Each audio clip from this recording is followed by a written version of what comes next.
Jesus diz: a doença deste mundo chama-se teimosia. Ainda estás na antessala? 10 de agosto de 2021.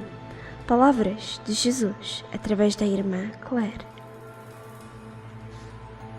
Claire começou: que vivam a vossa vida no Senhor, fundados e edificados nele, fortalecidos na fé, tal como vos foi ensinado, transbordando de gratidão. Amém. Vi que nos foi dada uma coroa incrustada de pedras preciosas e pensei no que Ezequiel tinha dito e ouvi: este dia chegará certamente. Senhor, és tu ou a tua mãe? Nós os dois, disseram em uníssono. Claire, os nossos corações estão tão unidos que os pensamentos dela são idênticos aos meus. Assim como tu e eu estamos ligados, podes imaginar que ela está ainda mais ligada a mim. De todas as ligações vivas, a dela é a mais perfeita. Ela surge da entrega total de si mesma. Esta afirmação é verdadeira. Se perderdes a vossa vida por minha causa, certamente a ganhareis. São muito poucos os que reconhecem o poder deste ato quando me entregam a sua vida sem condições. A doença deste mundo é a teimosia. Ela provém de falta de fé em mim e do desejo de reter aquilo que deveria ser partilhado e abandonado, nomeadamente a vossa vida. Algumas almas têm fortalezas em relação à independência económica, à teimosia e ao orgulho. Estão convencidas de que sabem o que é melhor e não querem entregar-me a sua vida. Agarram-se com força e não querem largar. Não posso utilizá-las. Estão presas a uma vida mediocre. Deixem-se levar de acordo com o seu próprio desejo. Filhos, vós que aqui recebestes as minhas instruções, só posso valer-me daqueles de vós que se entregam totalmente à minha vontade perfeita. Só assim poderei realizar milagres convosco. Vejam o que eu realizei com a Claire nas vossas vidas. Ela é um exemplo perfeito de alguém que vagueou teimosamente durante 40 anos. Embora já fosse cristã, não tinha submetido a sua vida aos meus planos. Assim, durante 40 anos, levou uma vida bastante monótona. Sempre quis ser utilizada, mas nunca se rendeu completamente. O meu coração solidifica-se convosco, que vos agarrais à vossa própria vontade a todo custo.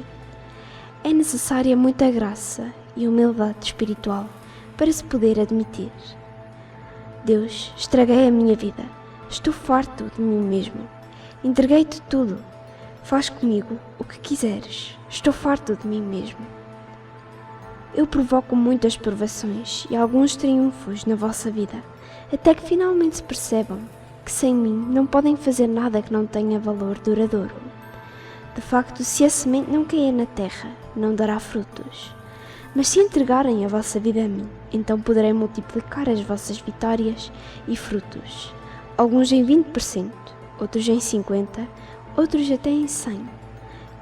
O que é uma dignidade que só cabe à minha mãe. Ela foi escolhida como um vaso de ouro para me trazer a este mundo. Ela sabe muito bem qual é a atitude de coração necessária. Ela foi mãe de muitas almas, quer elas estivessem conscientes disso ou não. As palavras que constam nas Escrituras, fazei o que ele vos disser, descrevem-na na perfeição. Por isso, confiei a Igreja às suas mãos. Ela dirá sempre: fazei o que ele vos disser. Há 2000 anos que ela forma santos e continuará a fazê-lo para toda a eternidade. Abençoados sejam os humildes que a veem na sequência dos acontecimentos da minha vida. Sem Maria não me teriam. Ela deu-me à luz e recebeu-me de volta aos pés da cruz. A sua missão foi bem sucedida e está concluída. Quero que a vejam como a janela do céu através da qual eu me encarnei. E no mesmo sentido, quero que a vejam como a intercessora no céu, que está mais próxima do meu ouvido. Quando ela me apresenta um pedido, sei que o examinou minuciosamente. Ela sabe que eu o aprovarei, caso contrário, não o pediria.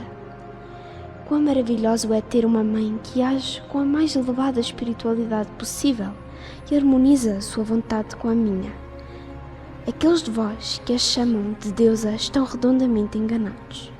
Ela é um vaso criado da graça, totalmente entregue à minha vontade para sempre. O que arde no seu coração, arde também no meu coração, pois tudo o que ela pensa ou faz acontece apenas em total conformidade com a minha vontade. Ela é um exemplo perfeito para vós, até ao fim da sua vida e agora no céu.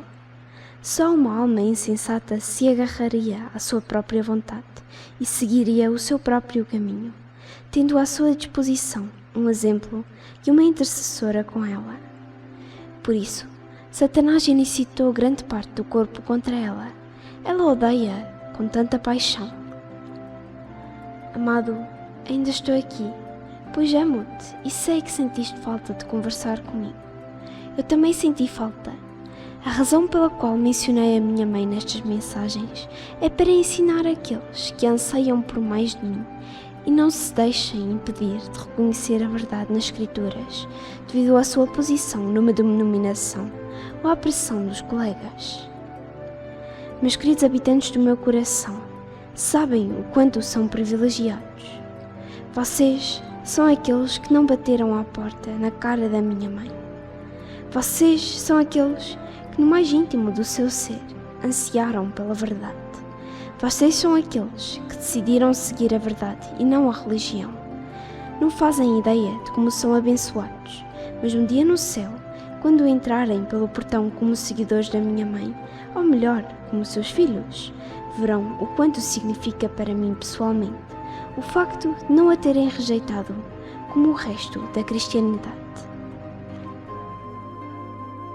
Mas chegará o dia em que ela será apresentada ao mundo como a santa mais maravilhosa desta terra e também na minha vida. Nesse dia, nenhum olho ficará seco. As lágrimas daqueles que negaram a sua missão correrão em abundância. Ela será absolvida. Vocês desempenham um papel muito importante nisto, ao partilharem estas mensagens. Estendi a mão a muitos e chamei-os. Não consigo expressar-te o quanto isso me parte o coração quando se afastam de mim e seguem o seu próprio caminho. Ora, eu sei que os espera e tenho tanta pena deles. Meu povo, não vos dei a vida para que desperdiçasseis no mundo. É verdade que alguns são chamados para isso, mas muitos outros são chamados para viver o céu na terra, até mesmo para encontrar um cônjuge santo, casar-se e ter filhos, mas não como o mundo o faz ou por motivos mundanos. Tenho muito mais em mente quando chamo uma alma. Eu sei do que ela é capaz, implantei nela inúmeros dons, dons dos quais ela não faz ideia de que possui.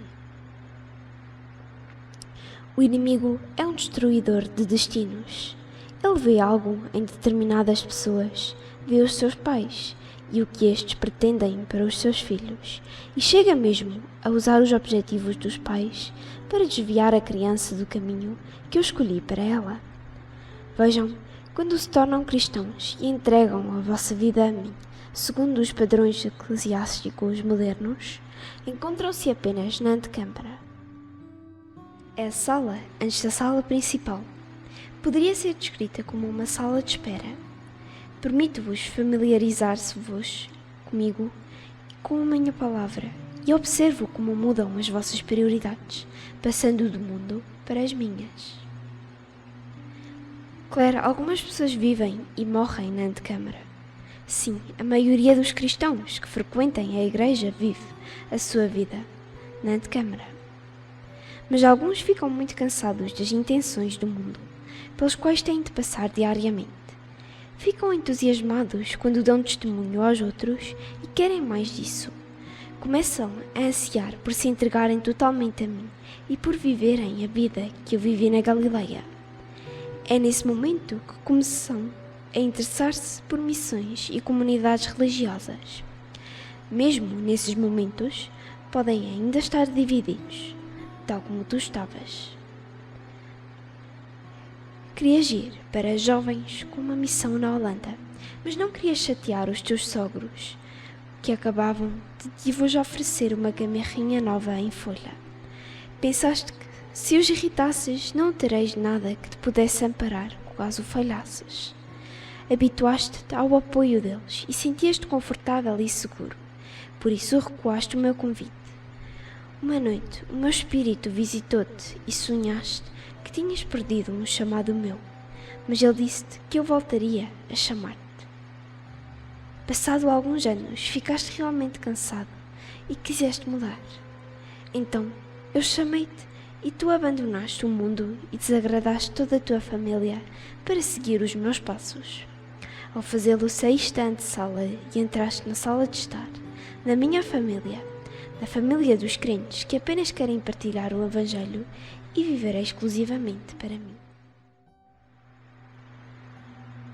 Meus queridos, muitos de vós que estáis a ouvir optaram por uma vida mundana.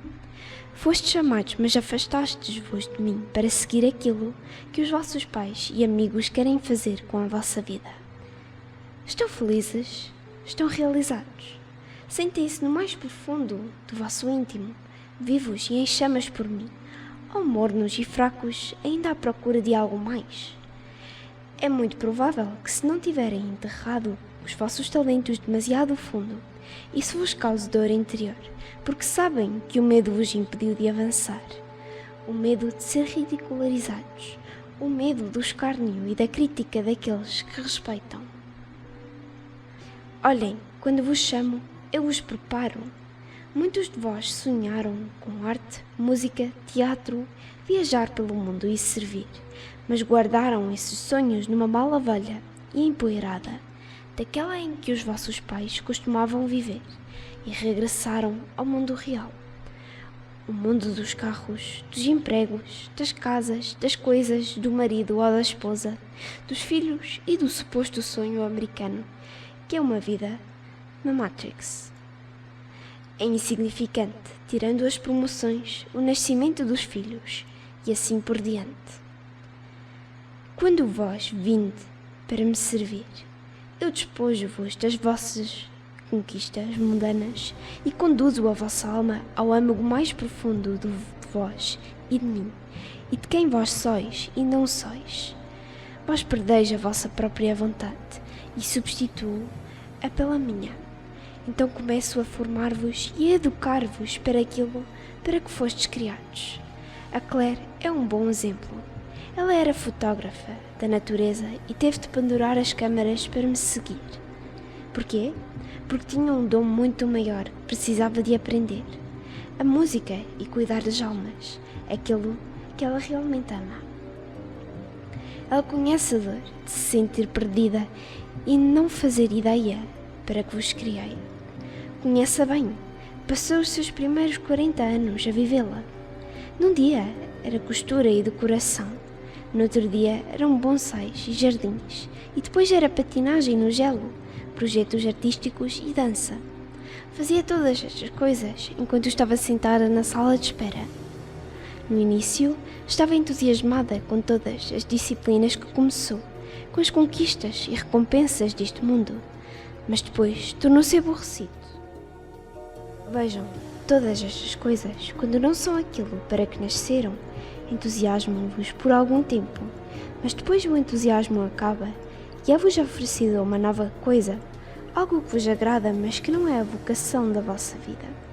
Aliás, Satanás não se importa com o que fazem com o vosso tempo, desde que isso não vos edifique para o vosso destino e não trabalhem de mãos dadas comigo. A Claire, de vez em quando, deixa-se desviar por uma distração, mas não fica lá por muito tempo. Deixo-a à deriva para a humilhar, mas depois trago-a de volta, ainda mais fortalecida na sua determinação de viver apenas para mim. É isto, portanto, que vos falta, meus queridos. Vós que decidistes viver a vossa vida segundo a vossa própria vontade. Mas eu aproveito tudo o que vocês já viveram. Se forem suficientemente sábios para finalmente abdicarem da vossa própria vontade. A música da Claire, por exemplo, pode ser muito espacial e quase pintar um quadro do ambiente, como é o caso do álbum Exodus. porque ela teve experiências na natureza selvagem. Na escola, ela desgostava de digitar no computador, mas agora com essa habilidade ela partilha o meu coração convosco. Concedi-lhe o dom da pintura quando ela me entregou a sua vida, enquanto ainda se encontrava na antessala, e muitas vezes a utilizei para transmitir um conceito espiritual, até mesmo uma imagem do meu pai e de mim. Ela desejava esse dom desde criança, mas nunca passou de desenhos de bonecos de pálidos. Ela não sabia que eu lhe concederia o desejo do seu coração quando ela veio até mim, mas descobriu que isso está escrito nas Escrituras e não ficou surpreendida quando eu lhe disse pela primeira vez que ela devia arranjar um cavalete. Coloquei um anseio no fundo do seu coração, um anseio por uma vida na natureza selvagem com outros cristãos que ardem por Deus. E agora ela está a viver isso, digo-vos, meus amados. Não sabem o que estão a perder quando fogem de mim, com os vossos próprios planos. Vou sempre velar por vós e amar-vos, mas também lamento a vossa perda. Podiam ter tido muito mais. Este foi o fim da mensagem do Senhor, queridos habitantes do coração. Digamos sim ao Senhor e ocupemos-nos dos seus assuntos, pois o tempo está a esgotar-se.